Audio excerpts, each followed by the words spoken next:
دوستو drama serial ٹوٹا ہوا دل کافی زیادہ دلچسپ ڈرامہ اب بن چکا ہے۔ اب ودنان جو تھا وہ کہہ رہا تھا اپنے باپ سے کہ سمین کا جو باپ ہے نا وہ اب بوڑھا ہو چکا ہے، اس کی کام پر بالکل بھی توجہ نہیں ہے اور انہیں اب آرام کرنا چاہیے گھر پر۔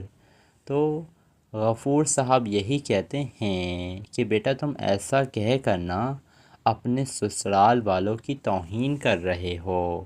تو ودنان کہتا ہے بابا آپ کی اطلاعات کے لیے میں عرض کرنا چاہتا ہوں کہ شجاع صاحب جو ہیں نا وہ اب اس نوکری کے قابل نہیں رہے ہیں۔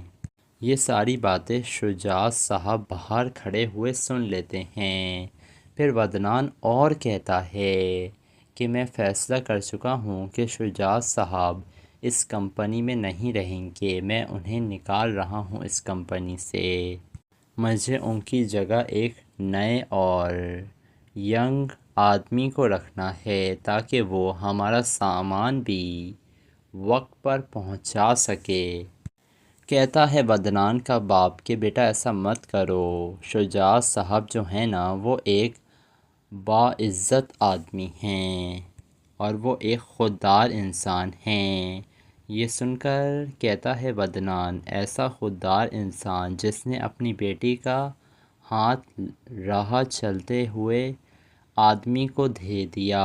یہ ساری باتیں شجاع صاحب بھی سن لیتے ہیں اور ان کا دل تو بہت زیادہ ٹوٹ گیا تھا یہ ساری باتیں سن کر۔ اب ودنان جب باہر آتا ہے تو شجاع صاحب باہر کھڑے ہوئے تھے۔ وہ جان گیا تھا کہ شجاع صاحب ساری حقیقت سن چکے ہیں۔ دوسری طرف شاذر اس انٹی سے یہی کہہ رہا تھا کہ تم نے مجھے دھوکہ دیا ہے، تم نے کسی اور لڑکی کی تصویریں بھیجی تھیں مجھے، لیکن وہ جو عورت تھی وہ تو شاذر کو اپنے جال میں پھنسا چکی ہے اور وہ کسی صورت اس شاذر کو وہاں سے اتنی آسانی سے نکلنے نہیں دے گی۔ اب شاذر جو ہے چلا تو گیا تھا لیکن اسے واپس جولی کے پاس ہی آنا پڑتا ہے کیونکہ اس کے پاس رہنے کے لیے کوئی ٹھکانہ نہیں تھا اور وہ جولی سے معافی بھی مانگتا ہے۔